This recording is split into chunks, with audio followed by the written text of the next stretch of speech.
To walk down the aisle is easy. Good afternoon, and for all you Americans here, good afternoon, y'all. Welcome to Southern Canada.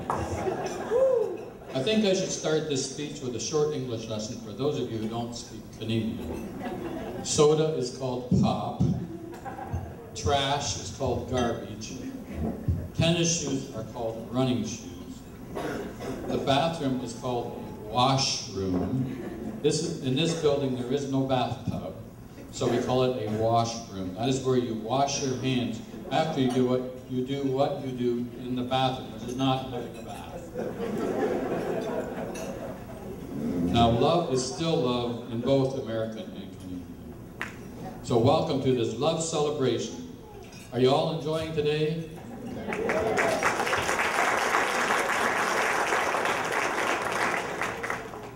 I am the father of the bride. No, not Steve Martin. I've heard enough of the music today, you probably recognize it. The movie Father of the Bride is one of Brit's favorites. She believes that every girl should watch it.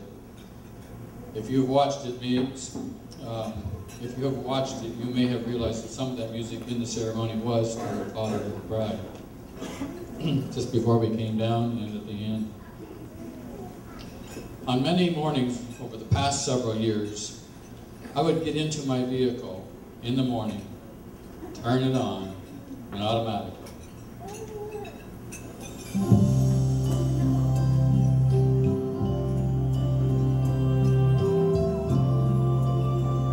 Butterfly Kisses would start to play. Someone who had used the vehicle the night before had set the CD player to play, starting exactly at that song. This was every morning. I'd like to thank Brittany, who organized this day of celebration. I figure it's about 20 years of planning. Nick, thanks for making her dream a reality. Britt says she's addicted to you. And how can a father argue with that kind of reason? Thanks to my wife for her help in organizing our lives and for her leadership in raising our family and instilling good Christian values. It's been a real pleasure being a father to Michael and Brittany. Thanks to Brittany's bridesmaids for loving her and giving her your support and your use of your talents. My wife and I have always enjoyed having you in our home, and the door is still open. Thanks to the groomsmen for supporting Nick at home and at school, and for not pulling any pranks today. You know what I mean. Thanks to many of you who have traveled a great distance. Some of this is the first time you've ever been to Canada. I guess we gave you a warm welcome today, didn't we? It was cold last night.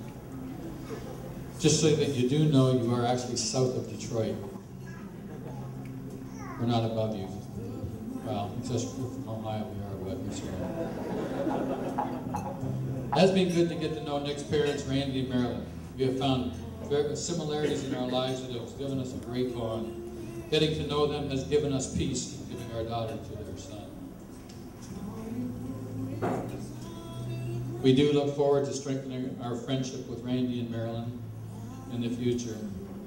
I heard a rumor when Marilyn and Mel bought their dresses for this event that the dresses would come in handy on a cruise. So Randy, I guess we might have to see what we can do about that. The Foster side of our family, I'm sure, also welcomes Nick into the family. Seeing pictures of Nick with Brittany holding an M16 rifle, it's clinched that. On behalf of the Fosters and the Austins, Melanie, Michael, and I are very pleased to welcome Mr. Nicholas Ebert into our family. We all saw the pictures today of this beautiful girl growing up. I am proud to say that she is my little girl, or as my wife would have me say, our little girl. She has been my massage therapist and my in-home chiropractor, as well as my friend. Brittany, the many nights we would lay in your bed and talk, now I'm over. I love you. And I hope we can still have our princess dates. Y'all know she went off to the university One day she said to me she met this guy, and he wanted to talk to me. His name is Nick, and he's an American. I'm thinking, oh, I'm losing my daughter to the States. Then my wife asked me, she said, what if they were to become missionaries? I said, I don't have a problem with that, as I know they would be doing God's work in a foreign country. But now I have it figured out. My little girl is being a missionary to the Americans, so it's okay.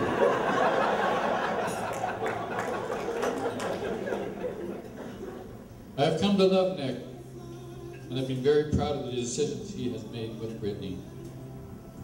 Nick, someday, Lord willing, you may both have a beautiful little daughter to hold in your arms. And at that moment, you will fully understand the depth of my love for my little girl. For today and all her tomorrows, I am trusting you and placing her in your arms. It's an awesome responsibility. I'd like to leave you with some advice, and you have to give me a second.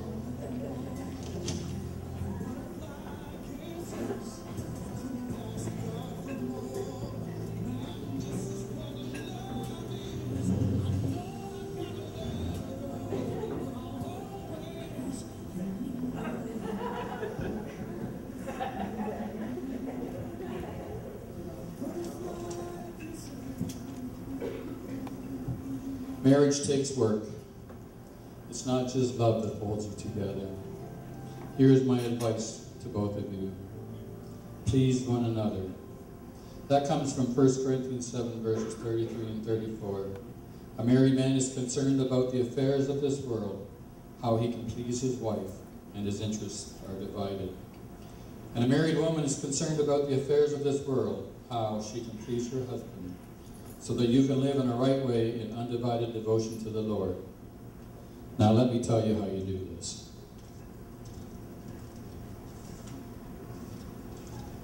Listen.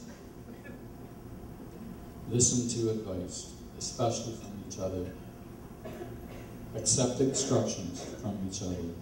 That really means to learn, not necessarily understanding. Now, when you always listen to each other and accept instructions from each other, then you can please each other. Now, doesn't that sound wonderful? I'd like to make an acronym from these words so you can keep it straight. They spell L-A-P, LAP. Listen, accept instruction, and please.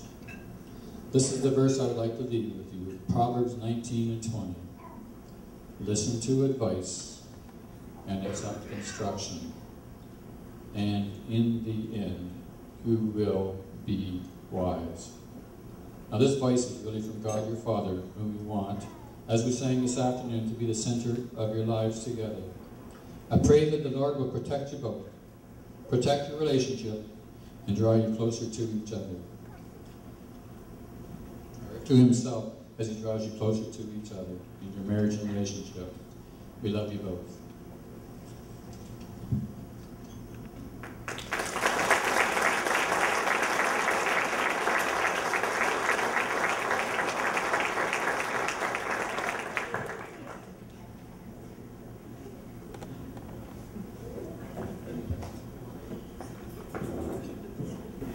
Okay, I think I definitely should have went before Dave. Because like my son Randy, I am an Everett also, so I'm not real good at speeches. But what I would like to say is how proud I am of Nick and Brittany. And Nick's dad and I have always been very proud of Nick and the choices and the decisions that he's made over the years. The friends that he's picked, which is pretty obvious. Yeah, he's always made some pretty good decisions.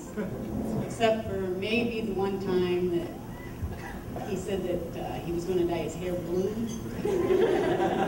And then he said something like, well, Ross did it.